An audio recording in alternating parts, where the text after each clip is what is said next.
क्या सच में कंपैरिजन करना गलत बात है? आज हम एक ऐसे वर्ल्ड में जी रहे हैं जो काफ़ी तेज़ी से बदल रहा है, जिसमें बहुत ही ज़्यादा कंपटीशन है और हर कोई एक दूसरे से आगे बढ़ना चाहता है।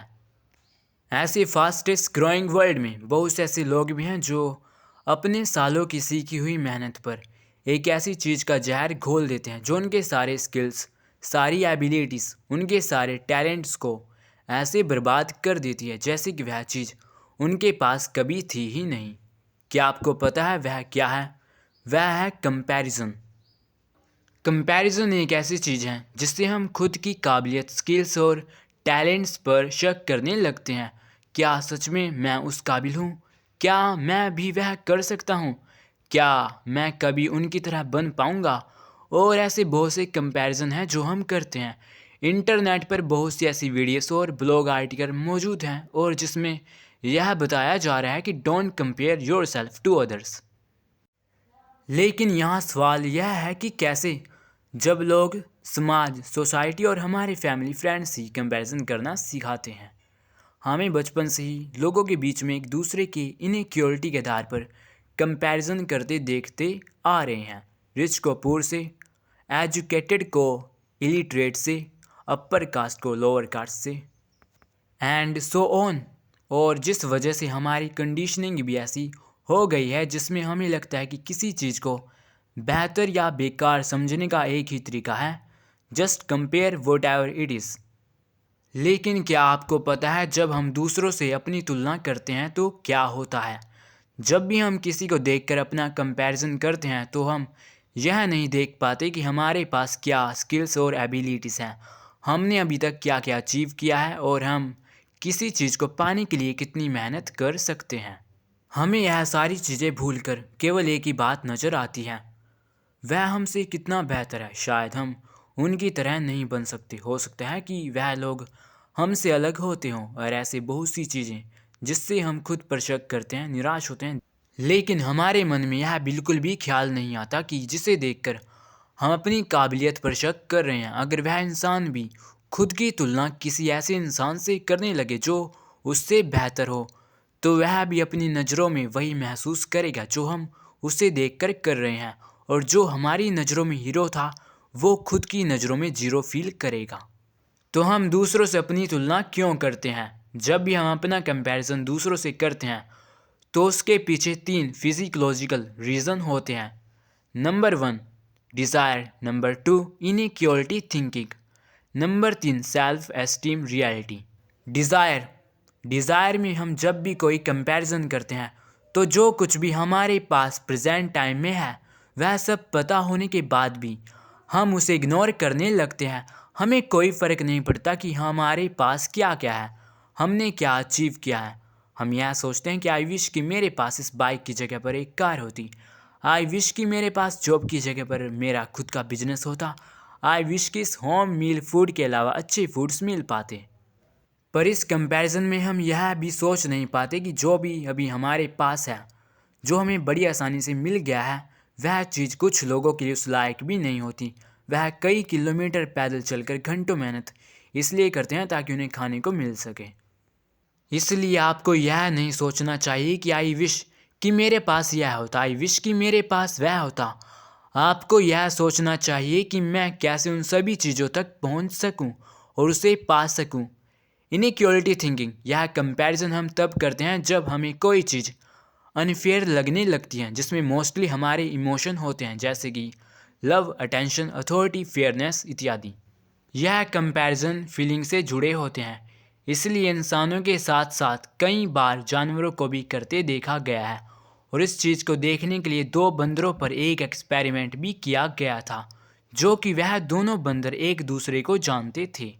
उन दोनों बंदरों को साइड बाय साइड एक टेस्ट चैम्बर में रखा गया, जिसमें एक्सपेरिमेंट यह था कि उस टेस्ट चैम्बर में रखे हुए छोटे पत्थर को उस बंदर से मांगने पर उसे रिटर्न में कुछ खाने को मिलता था, जो खीरे और अंगूर थे।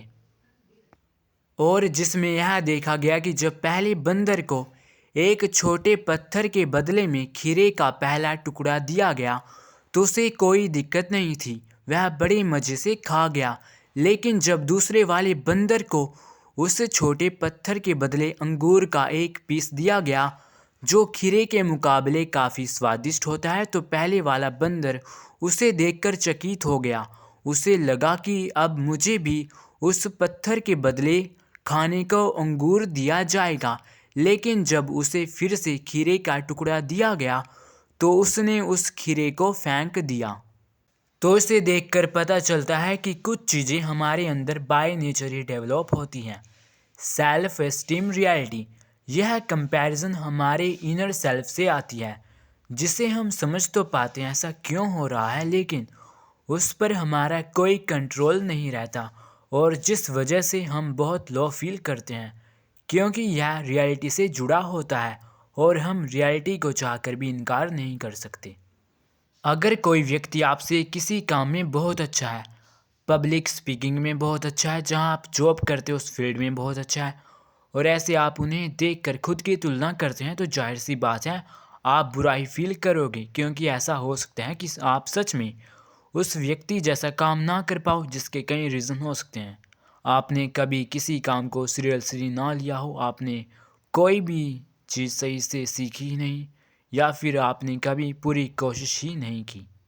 अल्टीमेटली आपको मिला क्या? अनवेल नॉलेज, अनवेल स्किल्स और unveil experience. Now is the point. अब हम उस स्टेज पर पहुंच गए हैं जिसमें हमें यह जानने की ज़रूरत है, क्या सच में कंपैरिजन इतनी बड़ी मुसीबत है? यदि हाँ, तो पूरी दुनिया पर्सनल और कमर्शियल विकास के लिए इसका इस्तेमाल क्यों करती है? जैसे कि टॉप टेलीकॉम ब्रांड कंपनीज जो खुद इंडिया का सबसे फास्टेस्ट नेटवर्क बताते हैं, पॉलिटिक्स जो एक दूसरे को क्रिटिसाइज करके खुद को बेहतर बताते हैं, और ऐसे ही बहुत सी कंपनियां जो अपने प्रोडक्ट्स को दूसरों से कंपेयर करके यह क्लेम करती हैं कि उनसे बढ़िया और कोई नहीं। द रीज़न इस कंपैरिजन हमारे अंदर एक प्रिस्पेक्शन बिल्ड करता है, जिससे हम उस पर बिलीव करने लगते हैं जो भी हमें दिखाया या बताया जाता है।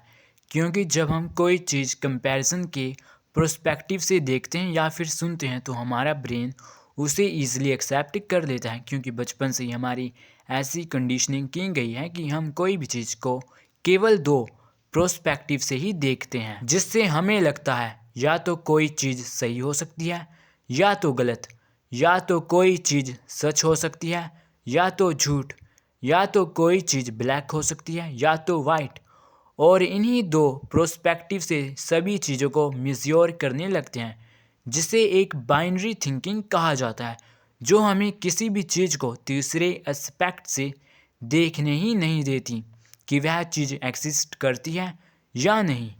यही कारण है कि एक तरफ हम हैं जो खुद को दूसरों से एक बाइनरी विज़न में कंपेयर करने के बाद कुछ भी करने के लिए ज़्यादा एफर्ट नहीं दे पाते, और दूसरी तरफ वह सभी मार्केटिंग कंपनीज, पॉलिटिक्स, सेलिब्रिटीज जो इसका एक आइडियल की तरह प्रयोग करके पर्सनल और कमर्शियल ग्रोथ कर रहे हैं। लेकिन हम हैं अभी भी इस समस्या में फंसे हुए हैं। अब हम अंतिम चरण में हैं। दुनिया में आज जितने भी इन्वेंशन हुए हैं वह कभी ना कभी उतने अच्छे नहीं रहे थे जो वह कुछ समय के बाद हो गए। उसमें हर बार कुछ ना कुछ बदलाव करके हर बार बेहतर बनाया गया, और यह केवल एक ही चीज़ से पॉसिबल हुआ है, वह है कंपैरिजन। कंपैरिजन से हम अपने और दूसरों के वीकनेस, लैकिंग स्ट्रेंथ को एक्सपेक्ट कर सकते हैं, एनालाइज कर सकते हैं, और इसलिए इसकी सहायता से हम अपने इनर वर्ल्ड के साथ साथ आउटर वर्ल्ड में भी बदलाव या उसे बेहतर बना सकते हैं। इसलिए हमें कंपैरिजन को लेकर अपना पर्सपेक्शन चेंज करने की ज़रूरत है, क्योंकि अगर हम इसे लेकर एक गलत धारणा रखते हैं तो हम केवल इसके बुरे विचार को ही देख पाते हैं। लेकिन अगर हम यह समझ जाएं कि इसका प्रयोग करके हम खुद को कैसे बेहतर बना सकते हैं, तो वह सारी चीज़ें हासिल कर सकते हैं जो भी हम चाहते हैं। सबसे पहले आपको यह जानने की ज़रूरत है कि खुद को दूसरों से कंपेयर करने की बजाय आपको उनसे इंस्पायर होना चाहिए। उनके बारे में जानने की कोशिश करनी चाहिए कि कैसे उन्होंने अपने अंदर इतनी एबिलिटीज़ और स्किल्स डेवलप की, ताकि आप भी यह जान सके और सीख सके कैसे आप वह सब क्वालिटीज़ अपने अंदर बिल्ड कर सकते हैं। दूसरा कि आपको कंपेयर केवल एक इंसान से करना चाहिए, वह है आप खुद। अगर आप हर दिन खुद को अपने कल से कंपेयर करके आज 1% भी खुद को बेहतर बना लेते हैं तो आने वाले 365 दिनों में 1% better every day 1.01 equal to 37.78 times better बन सकते हैं। इसका सबसे बढ़िया उदाहरण एप्पल कंपनी के फाउंडर स्टीव जॉब्स हैं, जिन्होंने एप्पल कंपनी को उस काबिल बनाया कि आज एप्पल वर्ल्ड की सबसे बड़ी कंपनी है। ऐसा इसलिए पॉसिबल हुआ क्योंकि वह अपना कंपैरिजन दूसरों से नहीं खुद से करते थे। वह अपना कॉम्पिटिटर दूसरों को नहीं खुद को मानते थे। यही कारण है कि स्टीव जॉब्स ने आज हमें वर्ल्ड का सबसे बेस्ट लैपटॉप और फ़ोन दिया। कंक्लूजन ऑफ द वीडियो, तो आपको दूसरों से बेहतर बनने की ज़रूरत नहीं है। आप हर दिन खुद से बेहतर बनते रहो। एक दिन ऐसा आएगा कि लोग आप जैसा बनना चाहेंगे। So thank you.